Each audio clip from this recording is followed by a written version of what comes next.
अंतरिक्ष में पहुंचने के लिए हमें धरती के कितने किलोमीटर ऊंचे तक जाना होगा, या कहें कि अंतरिक्ष कहां से शुरू होता है। जिस तरह धरती के अंदर मुख्य और उप मिलाकर 5 परतें पाई जाती हैं, उसी तरह धरती के ऊपर भी परतें होती हैं, जिनकी संख्या 5 होती है।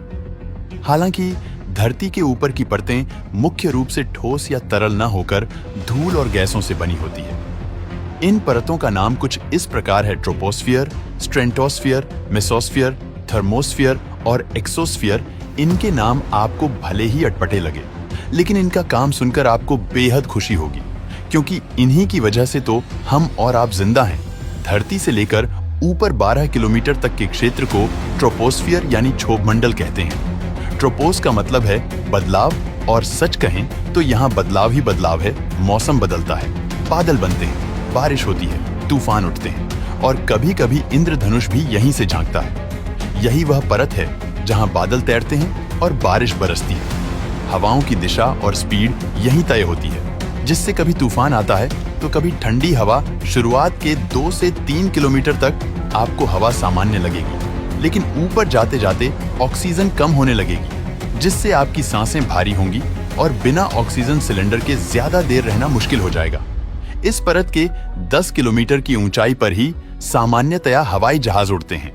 यहाँ इतनी ठंड और प्रेशर की कमी होती है कि इंसान को अगर बिना किसी उपकरण के छोड़ दिया जाए तो वह सीधा बेहोश हो जाएगा।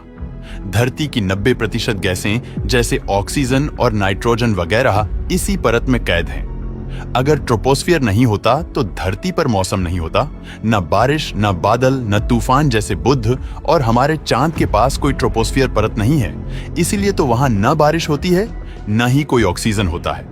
अब अगली परत के बारे में जान लेते हैं, जिसका नाम स्ट्रेटोस्फियर यानी समताप मंडल है।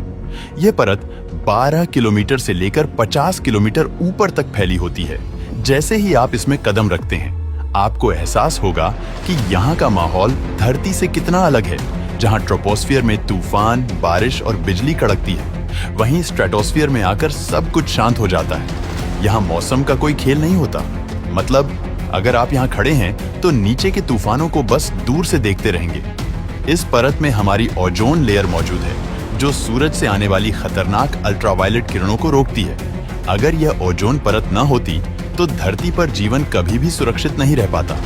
यहाँ पहुंचकर ऐसा लगता है जैसे आप इंसानों की सुरक्षा करने वाली एक जादुई ढाल के सामने खड़े हैं। कई बड़े जेट विमान और सुपरसोनिक प्लेन इस परत में भी उड़ते हैं, क्योंकि यहाँ हवा बहुत स्थिर है और मौसम की गड़बड़ी भी नहीं होती है, जिससे उड़ान स्मूथ रहती है। जहाँ ट्रोपोस्फियर में आप जैसे जैसे ऊपर जाते हैं तो तापमान गिरता है, तो वहीं स्ट्रेटोस्फियर में नियम बदल जाता है। यहाँ ऊपर जाते जाते तापमान बढ़ने लगता है, क्योंकि ओजोन लेयर सूर्य की ऊर्जा को सोखकर गर्मी पैदा करती है। अगर कोई इंसान बिना स्पेस सूट के यहाँ पहुंच जाए तो सांस लेना असंभव हो जाएगा, क्योंकि यहाँ ऑक्सीजन बहुत कम है। इसके साथ ही तेज यूवी किरणें आपकी त्वचा और आंखों को जला सकती हैं। लेकिन एक बात पक्की है, यहाँ खड़े होकर आप धरती का नजारा पहले से कहीं ज्यादा साफ और अद्भुत देखेंगे। नीला आसमान हल्का हल्का काला पड़ने लगेगा और आपको महसूस होगा कि आप धीरे धीरे अंतरिक्ष के करीब पहुंच रहे हैं। अगली तीसरी परत जो आगे आएगी वह मेसोस्फियर यानी मध्य मंडल होगी, जो 50 किलोमीटर ऊपर से लेकर 85 किलोमीटर ऊपर तक फैली होती है। यही वह परत है जहां धरती को बचाने वाला फायर शील्ड मौजूद है। मतलब अगर कोई रॉकेट या स्पेसशिप यहाँ से गुजरता है तो वह धरती की वायुमंडलीय ढाल के सबसे खतरनाक हिस्सों में से होकर निकलता है। तभी तो वह जलने जैसा दिखता है। जब कोई उल्कापिंड आसमान से गिरता है तो वह इसी परत में घर्षण के कारण जलकर राख बन जाता है। जो टूटते तारे आप रात में देखते हैं, वो असल में इसी परत में जलते हुए उल्कापिंड होते हैं। जैसे जैसे आप ऊपर जाएंगे, यहाँ का तापमान अचानक -90 डिग्री सेल्सियस तक गिर जाएगा। मतलब यह धरती का सबसे ठंडा क्षेत्र है। यहाँ पर हवा इतनी पतली होती है कि सांस लेना नामुमकिन है और शरीर तुरंत ठंड से जमने लगेगा। बिना स्पेस सूट के यहाँ कुछ सेकंड भी जिंदा रहना असंभव है। लेकिन अगर आप स्पेस सूट पहनकर यहाँ खड़े हैं तो आप हर सेकंड आकाश में जलते हुए उल्का पिंडों का लाइव शो देख सकते हैं। एक बात शायद आपको कंफ्यूज कर रहा होगा कि जब यहाँ इतनी ठंड है तो फिर उल्का पिंड जलते कैसे हैं? दोस्तों, जब उल्कापिंड या स्पेसशिप तेज रफ्तार से मेसोस्फीयर में घुसते हैं तो वे हवा के अणुओं से बहुत जोर से टकराते हैं।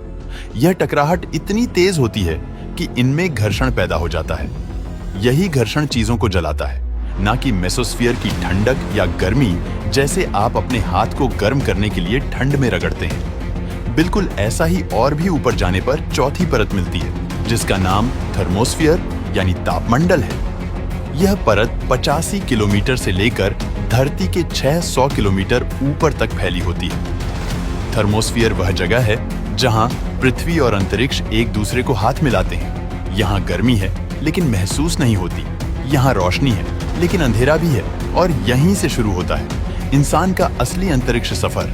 वैज्ञानिकों ने धरती और अंतरिक्ष की सीमा 100 किलोमीटर की ऊंचाई पर मानी है। इसे कार्बन लाइन कहते हैं, मतलब 100 किलोमीटर ऊपर पहुंचने पर आप अंतरिक्ष में पहला कदम रखते हैं। यही वह जगह है जहां सूर्य से आने वाले चार्ज्ड पार्टिकल्स धरती के मैग्नेटिक फील्ड से टकराकर आसमान में हरे, नीले और लाल रंग की रोशनी पैदा करते हैं, जिन्हें हम ऑरोरा कहते हैं। यह नजारा ऐसा लगता है जैसे आसमान में जादू हो रहा हो। आपके फोन का जीपीएस, टीवी के चैनल, मौसम की जानकारी, यह सब काम इसी लेयर में घूमते हुए सैटेलाइट की वजह से होता है। इतना ही नहीं, इंसानों का घर यानी इंटरनेशनल स्पेस स्टेशन भी इसी परत में घूम रहा है। इस स्पेस स्टेशन की स्पीड लगभग 27,600 किलोमीटर प्रति घंटा है। तभी तो इसमें रहने वाले एस्ट्रोनॉट 24 घंटे में करीब 16 बार सूर्योदय और सूर्यास्त देखते हैं। यहीं से रेडियो सिग्नल धरती पर वापस बाउंस होकर आते हैं। इसी वजह से पहले के जमाने में बिना इंटरनेट भी दूर दराज के लोग रेडियो सुन पाते थे। पांचवी और आखिरी परत का नाम एक्सोस्फीयर यानी बाहरी मंडल है। यह परत धरती के 600 किलोमीटर ऊपर से लेकर 10,000 किलोमीटर ऊपर तक फैली होती है। यह हमारे वायुमंडल का बॉर्डर एरिया है जहां अंतरिक्ष की शुरुआत होती है। इसे आप धरती और ब्रह्मांड के बीच का गेट मान सकते हैं। यहाँ हवा इतनी पतली और इतनी कम होती है कि इसे लगभग खाली अंतरिक्ष कह सकते हैं, क्योंकि हवा के कण इतने दूर दूर होते हैं कि अगर एक कण मुंबई में है तो दूसरा कण दिल्ली में मिलेगा। ऑक्सीजन तो होता ही नहीं। एक्सोस्फीयर में कई सैटेलाइट्स घूमते रहते हैं जो टीवी सिग्नल, जीपीएस और इंटरनेट जैसी चीजें हम तक पहुंचाते हैं। यहाँ बिना स्पेस सूट के कुछ सेकंड से ज्यादा जिंदा रहना असंभव है, लेकिन यहाँ से धरती का नजारा सबसे अद्भुत होगा। नीचे पूरी धरती नीले और सफेद बादलों के साथ गोल दिखाई देगी, और ऊपर अनंत काला ब्रह्मांड चमकते तारों से भरा हुआ होगा।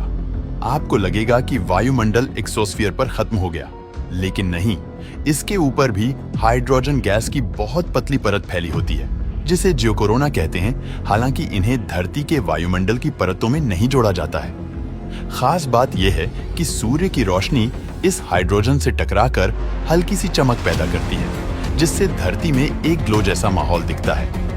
वैज्ञानिक कहते हैं कि अगर आप चांद पर खड़े हों और सही उपकरण से देखें तो धरती एक हल्की नीली ग्लो से घिरी दिखेगी। इसके बाद मैग्नेटोस्फीयर आता है, जो धरती से 1000 किलोमीटर से ही स्टार्ट हो जाता है और ऊपर लाखों किलोमीटर तक जाता है। ये वह अदृश्य ढाल है जो धरती के अंदर जो कोर है उससे निकलने वाले लोहे के चुंबकीय क्षेत्र से बनता है, जो सूर्य के सामने धरती से 60,000 किलोमीटर ऊपर तक होता है। लेकिन सूर्य के विपरीत दिशा यानी धरती के पीछे यह फील्ड कई लाख किलोमीटर तक पूंछ की तरफ फैली होती है। अगर मैग्नेटोस्फीयर न होता तो सूर्य हमारी धरती को पल भर में अपने सौर तूफान से जलाकर खाक कर देता।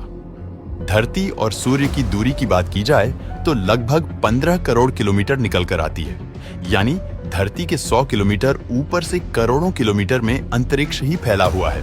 हालांकि इससे भी आगे अंतरिक्ष है जो अनंत है।